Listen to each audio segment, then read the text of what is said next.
Usisahau kusubscribe, like na kucomment. Hali ya kisiasa nchini ni ngumu sana. Ni ngumu sana kwa sababu ya udhaifu mkubwa sana uliopo katika mifumo ya sheria, ambapo udhaifu huu hauwezi kupelekea tukawa na mfumo mzuri wa siasa. Ukiangalia sheria kama zile za usimamizi wa uchaguzi ni sheria ambazo ni mbovu sana. Zinatoa fursa kubwa ya uhalifu katika eneo hili kubwa sana la kupata viongozi. Nafikiri ukiangalia matokeo ya uchaguzi yaliyokuwa, watu mnaweza mkapiga kura, lakini mkakutana mambo ambayo akili haiamini. Unafika katika kituo cha kupiga kura, unaambiwa mawakala wako, msimamizi wa uchaguzi anasema barua za kuwaruhusu waingie ili walinde kura zako hazijamfikia kwa sababu hakupewa na kiongozi wake. Kwa hivyo yule msimamizi wako au mlinzi wa kura zako anabakia nje, lakini zoezi la kupiga kura linaendelea, yani ikiwa hawapo watu ambao wanasimamia zile kura zako, na hiyo inakuwa ni kwa mujibu wa sheria. Sasa mkiwa na mfumo wa sheria wa namna hii, amtarajii kwamba inawezekana kuwa na uchaguzi huru na wa haki.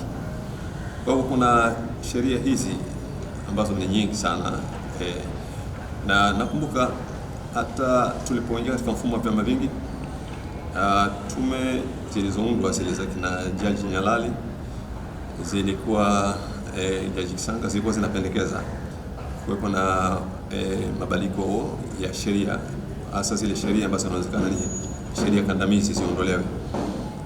Wao walizingatia hiyo kwamba hamwezi mkaenda kwenye mfumo wa vyama vingi na mkawa na demokrasia ya kweli wakati katika mfumo wa sheria kuna sheria za ukandamizaji, lakini sheria hazikuondolewa, lakini bahati mbaya zaidi zimeendelea kutungwa zingine zinazofanana na zile. Kwa hiyo tuna tatizo kubwa sana la mfumo wa sheria. Kwa hiyo hali ya kisiasa itaendelea kuwa ngumu kwa sababu hatuna sheria za kusimamia za haki, za kusimamia namna ya kupata zile haki za msingi, ikiwa ni pamoja na kupata viongozi. Kwa bahati mbaya zaidi katika hiyo nukta ya hali ya kisiasa ni kwamba haionekani kwamba kwa viongozi wetu kwamba wanaona kwamba kuna haja ya kukaa pamoja na kuzungumza juu ya haya mambo, mazungumzo ya kweli, mazungumzo yale ambayo mnaweza mkayazungumza na mkayathamini, mkayafanyia kazi. Viongozi hawaonekani kwamba wana dhamira hiyo. Mwelekeo mkubwa sana ni wa kutumia vyombo vya dola, kutumia nguvu, kutumia vyombo vya dola, wakiamini kwamba inawezekana tukafika kwenye safari, tukafika kwenye taifa lililokuwa na amani na utulivu, lenye utawala wa haki na sheria, kwa kutumia mamlaka, kwa kiwango ambacho vyombo vya dola sasa ni sehemu ya maamuzi makubwa kabisa katika mfumo wa kisiasa. Jambo ambalo ni hatari ambayo imetokea katika mataifa mengi sana, pale ambapo mnapofikia mahala mkavifanya vyombo vya dola kwamba ni sehemu katika uongozi, na vinachukua nafasi ya maamuzi ya vyombo ambavyo ni vya kisiasa. Hilo ni tatizo kubwa sana. Kwa hivyo hali ya kisiasa sio nzuri, kwa sababu dhamira ya kuifanya hiyo hali iweze kuwa nzuri kwa watu waliokuwa madarakani haionyeshi. Ni watu ambao wanaonekana kwamba wanadhani tu kwamba Watanzania wengine ni watu wakorofi tu, wao ndio watu wanaoweza kusimamia, wana akili nyingi, wana maarifa makubwa, na hawa watu wengine ni watu ambao hawana uwezo, wanaonekana ni watu feki tu, watu ovyo. Sasa wanataka na wenyewe kushiriki kwenye uongozi wa nchi, yani unaiona kama ndio mtazamo wa watu walioko madarakani. Kwa hiyo ukiangalia mbele inatisha. Inatisha, ni hali ambayo inatisha, na ni jambo ambalo la kusikitisha sana. Ingawaje tunaweza kusema kwa mfano hii hali ambayo imeanza kwa upande wa Zanzibar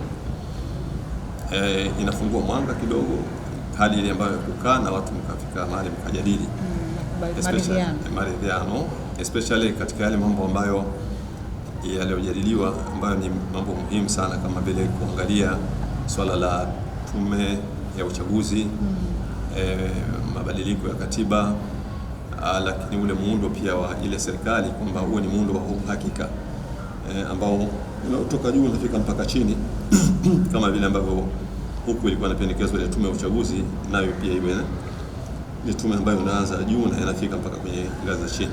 Kwa hivyo ule mwanzo ni mwanzo mzuri, ingawa msisitizo wetu na wito wetu ni kwamba watuthibitishie kwamba kwenye maridhiano haya ni tofauti na hali ambayo ilikuwa nyuma, kwa sababu tumeshaingia kwenye miafaka mingi sana nchi, especially Zanzibar wameingia kwenye miafaka mingi kuliko ilikuwa nyuma na mikubwa kabisa, lakini ilikuja kuwa na mtindo ule kama wa baadhi ya mataifa makubwa kama Mayahudi na Marekani. Maana yale mataifa yenye kusaini mkataba sio tatizo, lakini kutekeleza hata siku moja watekelezi. Sasa na sisi tunataka tuone kwamba tumebadilika, kwamba wamesaini ule mkataba lakini wauheshimu ule mkataba, kwa maana kwamba watekeleze yale waliokubaliana, kwa sababu yale waliokubaliana kwa ajili ya maslahi ya wananchi na ni muhimu zaidi kuzungumzia hiyo.